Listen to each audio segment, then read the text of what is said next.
Hey guys, this is Coach Joe coming to you from inside the Holy Cronut, and today I'm bringing you the CWL Rising Season 4 Playoff Wildcard rematch of the Holy Cronut versus Ozjacks. THC won 89-85 in one of our best performances of the season. We were 18 for 25 at 9v9, which is pretty standard for us at this point, and we went a very nice 7 for 16 at 10v10. I was in Disney World for this one on my honeymoon, and I'll tell you, my phone was blowing up the whole war. We plan a lot more than some clans, but even I was amazed at the participation during this war. And I managed to take a break Friday night from my mouseketeering and voiced for 3 hours. It was quite a war. Oh, and I have to mention that Al Pacino had an 11v11 triple, Mike Daddy Fresh had an 11v11 triple, both against anti-3s, Schneebly 6-pack 10v10, making it 4 triples in a row for him, and XYZ 10v10 6-pack, earning those all-star laurels. Finally, Thang Long, aka John, 6-packed, despite the fact that the defending bases had max heroes and troops in the CC, so that made us all proud. And now I'm going to bring on my guest host for this recap. It was supposed to be Log, because we all know how much he wanted to win this war, but Baby Twig Jammin' is keeping him occupied and sleep-deprived. So I asked 15 other people, and they all said no, so I had to fall back on my favorite New Yorker, Gumdrop. How you doing tonight, Gum? Good, feeling good at number 17. Yeah, all right. Thank you for joining me. Any general thoughts on this war before we get into the attacks? I could offer a lot of thoughts on this war, but I guess I will keep it brief and say that I think at the end of the day, we wanted to win this more than they did.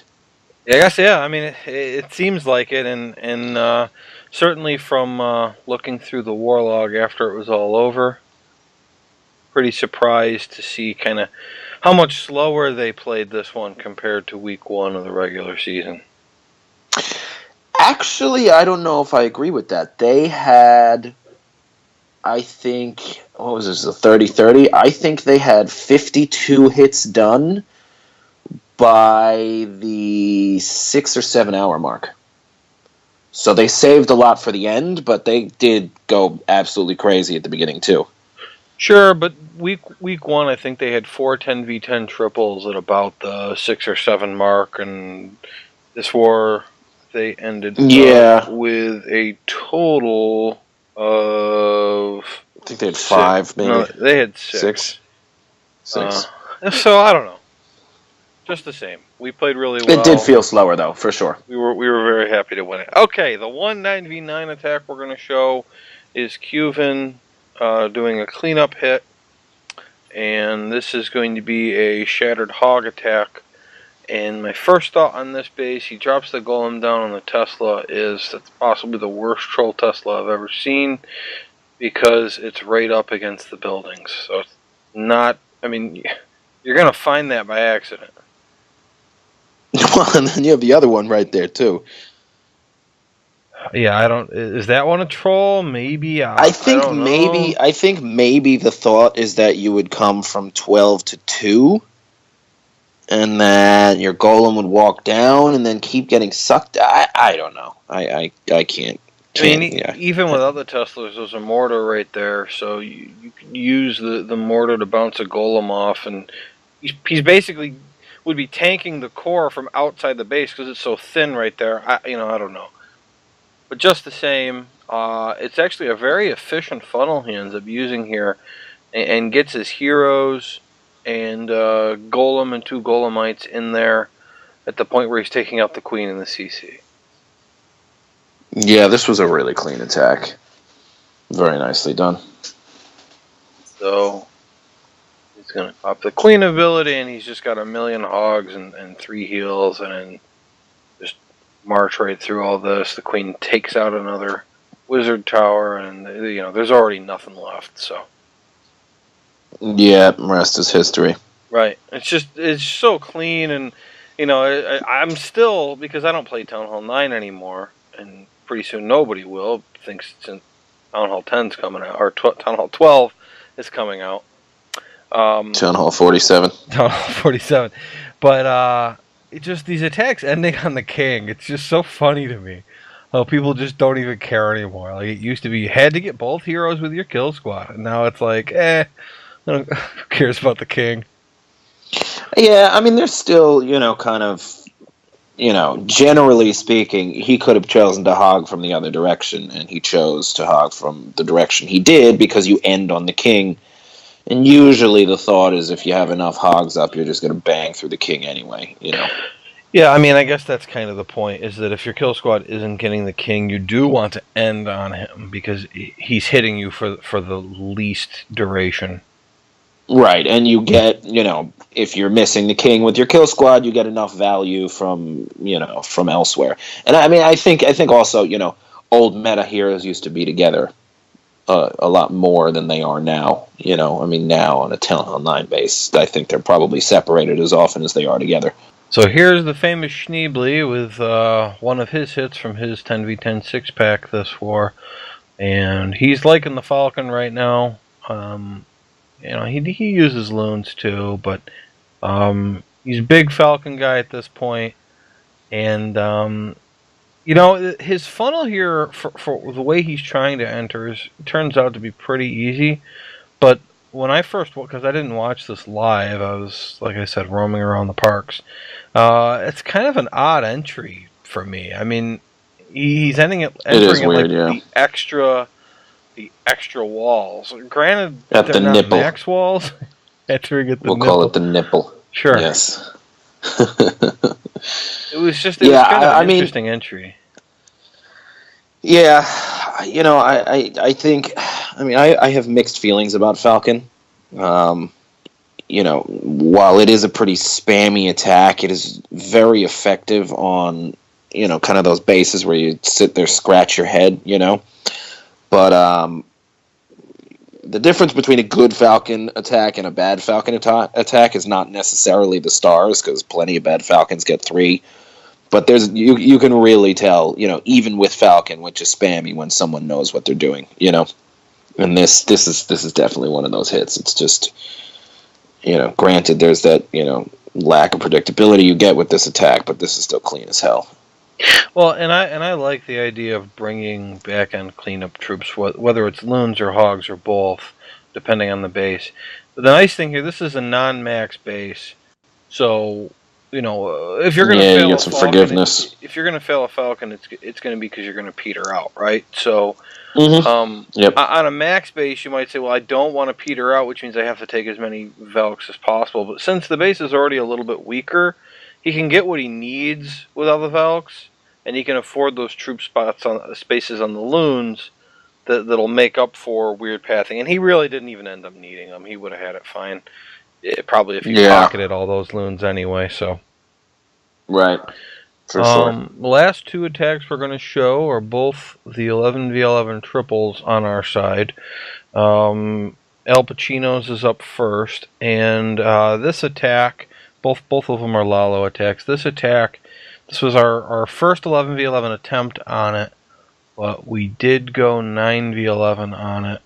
Yeah, I actually scouted this base with a 9. And, that's a nice thing about, if you are confident you're going to get a lot of 10v10 attacks, that you can afford to use a 9 to do the scout and then have the 11 go in for the triple attempt. Well, it was actually fortunate, because where the town hall was, which is what you would need for, a 2-star attempt, actually happened to be, where the Town Hall 11 plan was entering. So I think I ended up getting like a 49% on this base and just missed the 2-star. But at the end of the day, it really makes no difference because I scouted the entry, and that's what was important here. Just great value out of that kill squad. Yeah, I mean, this was super clean. And, and this, sometimes you got to stare at a base for a while to really figure out what's what, but I mean, like I said, an hour in, I think, the reason why we, the plan was posted, The reason why it was identified for 11v11 so early is just how boxish it is. I mean, there isn't the randomness of the loon pathing when it's a square and it's just going to go to the next building. So you just drop your loons. Sure, you cut out one corner and that's it. Right. not to give any secrets away to the other clans out there, but pretty much all of our 11s can lalo. So I mean, if you give us a square base like this, sorry, we're probably going to triple it. Yeah, that is accurate. I mean, if one of us doesn't come up with an idea, we got 3 or 4 other guys. Whether it's one of our guys actually in the war, or one of our guys who are playing Town Hall 10 that war, or whatever, someone's going to think of something. Mm-hmm. Yep. The last one's Mike Daddy Fresh. This was actually, we ended up with 4 11v11 attempts. So this was a correction on the first attack from Weirwan failed. And yeah, Weirwan completely forgot the fact what that he was doing in the middle of the attack. A skelly bomb. Yeah. Yeah. And we were talking about whether the value was worth it, right? So 6 skeletons in a rage, and all they're going to get are the Eagle and the CC. The Sui here is going to take out, I can't remember if it gets both Wizard Towers or not, but gets at least one in the Queen. And I think it just gets the one. Basically, the value trade-off is if you were going to do a Golem and Bowler and Hero kill squad, you would use somewhere around 80, 70 troop spaces, probably a Rage, a Jump, and a Poison, and at least 2 of the heroes, maybe all 3 of them. And for that value, if you were told that if you did that, you were going to get 1 Wizard Tower, an Archer Tower, the Eagle, and the CC, right? Okay, that's pretty good. Now, the Skeleton Bomb and the Sui heroes here got the Queen, the CC, the Eagle, a Wizard Tower, and an Archer Tower. And he only used 3 more spell slots, but used barely any troop slots. So now he's going into this with, 35 loons, 3 hounds, and 5 hastes? He's got so many loons that he doesn't need rages, he doesn't need heals, he just needs speed, and the hastes can take care of that. So it's more than enough, and this actually turns into kind of a smash. Yeah, it really does. It really does. I was watching this on stream too, and when he first attacked it, and people were like, "What the hell is he doing?" And then, kind of as the attack progressed, you got a little lucky the way the loons split out at the end here, but honestly, there were so many of them that even without that, I think it might have not looked quite as beautiful. But I don't think there was any chance that this was not going to triple. You've got 2 Wizard Towers, 3 Archer Towers, and 25 loons. Good luck to the defenses. Yeah, you don't need a heal or rage or haste or anything on the back end when you got that many loons. So I guess, people were stunned by the amount of spells that were used to get that value. But like I said, if you really think about the trade-off, you're not doing a Queen Walk. You're not doing a kill squad. You get all those troops, and if you can get the pathing, and by the way, the Skelly Bomb was in the middle of the base, taking out the Eagle, a defense.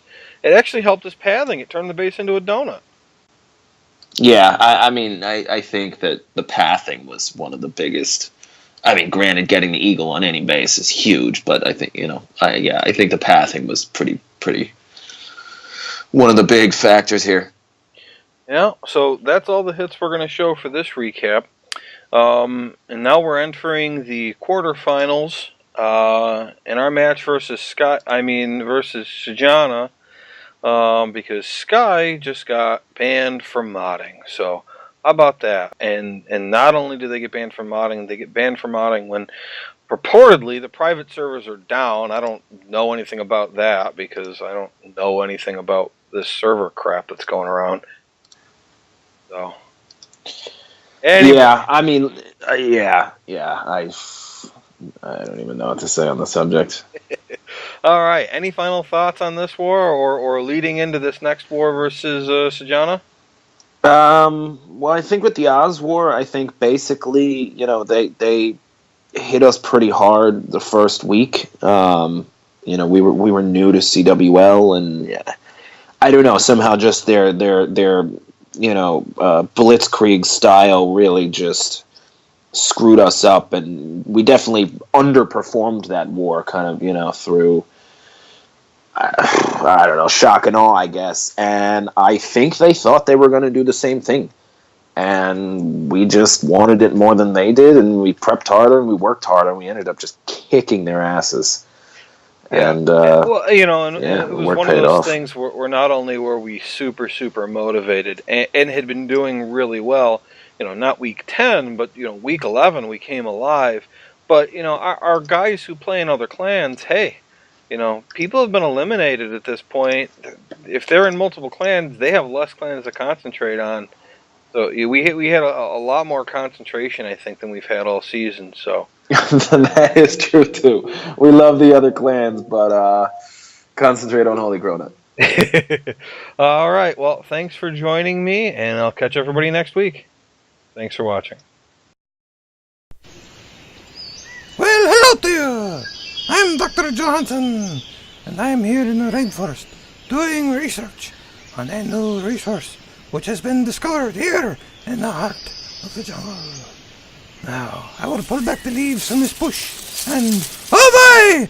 Look what it is! It's a Wallbreakers hard candies! Oh, they are so delicious, and they last such a long time! Wallbreakers hard candies! They are so mysterious.